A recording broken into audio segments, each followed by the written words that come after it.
ಬೆಳಗಾವಿ ಜಿಲ್ಲೆಯಲ್ಲಿ ಕಳ್ಳರು ಬಂದಿದ್ದಾರೆ ಎಂಬ ವದಂತಿ ಇದೀಗ ತೀವ್ರವಾಗಿ ಹಬ್ಬಿದೆ. ಈ ಹಿನ್ನೆಲೆಯಲ್ಲಿ ಗ್ರಾಮಸ್ಥರು ತಾವೇ ಸ್ವತಃ ಕಾವಲಿಗೆ ಮುಂದಾಗಿದ್ದಾರೆ.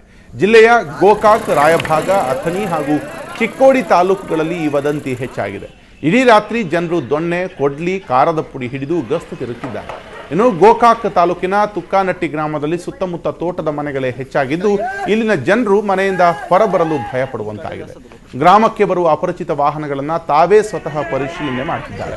ಆದರೆ ಸಾರ್ವಜನಿಕರಿಗೆ ಧೈರ್ಯ ಹೇಳಬೇಕಿದ್ದ ಪೊಲೀಸರು ನಾಪತ್ತೆಯಾಗಿದ್ದಾರೆ ಅಂತ ತೀವ್ರ ಆಕ್ರೋಶವನ್ನು ವ್ಯಕ್ತಪಡಿಸಿದ್ದಾರೆ. ತಕ್ಷಣವೇ ಪೊಲೀಸರು ಗಸ್ತು ತಿರುಗಬೇಕು, ಜೊತೆಗೆ ಜನರಲ್ಲಿ ಜಾಗೃತಿ ಮೂಡಿಸಬೇಕು ಅಂತ ಆಗ್ರಹಿಸಿದ್ದಾರೆ. ಈ ನಮ್ಮ ಗ್ರಾಮದೊಳಗೆ 3 ದಿವಸ ಆಯಿತು ಒಂದು ಭಯದ ವಾತಾವರಣ ಸೃಷ್ಟಿಯಾಗೈತಿ. ಕಳ್ಳರು ನುಗ್ಗಿದ್ದಾರೆ ಅಂತೇಳಿ ಇಲ್ಲಿಂದ ನಮ್ಗೆ ವಿದಿನ್ ಒಂದು 10 ಕಿಲೋಮೀಟರ್ ನಮ್ಮ ಊರು ಐತಿದ್ದು. ಒಂದು ತೋಟಪಟ್ಟಿಗೆ 500 ಮನೆ ಇದಂತ ಟೋಟಲ್ ನಮ್ಮ ಊರಾಗಿರೋದು 2500 ಮನೆ. ಎಲ್ಲೆಲ್ಲಿ ಮನೆ ಇದಾವಲ್ಲ ಅಲ್ಲೆಲ್ಲಿ ನುಗ್ಗಿದ್ದಾರೆ ಅಂತೇಳಿ ಸುದ್ದಿ. ನಾವು ಆದರೂ ನಿನ್ನೆಯಿಂದ ಎಲ್ಲ ಕಡೆ ಹೊಂಟಿವಿ. ಒಂದು ಉಸಿರುಗಟ್ಟುವ ವಾತಾವರಣ ನಮ್ಮ ಊರಾಗ ಸೃಷ್ಟಿಯಾಗೈತಿ. ಪೊಲೀಸ್ ಇಲಾಖೆಯವರು ಹೆಚ್ಚಿನ ಇಲ್ಲಿ ಕ್ರಮ ತಗೊಂಡು ಒಂದಿಬ್ಬರು ಬೀಟ್ ಪೊಲೀಸರನ್ನ ನೇಮಿಸಿ ಇಲ್ಲಿ ಒಂದು ಕ್ರಮ ತಗೋಬೇಕಂತ ಅವ್ರಿಗೆ ಕೇಳ್ತೀನಿ. ಒಟ್ಟು ಕಾಳ್ರೆ ಬರತ್ತಾರ್ರಿ, ಹಗಲಿನ ಓಟ ಕಾಡ್ತಾರ್ರಿ, ರಾತ್ರಿ ಓಟ ಕಾಡ್ತಾರಿ, ಬೆಳತನ ಕಾಡ್ತಾರ್ರಿ.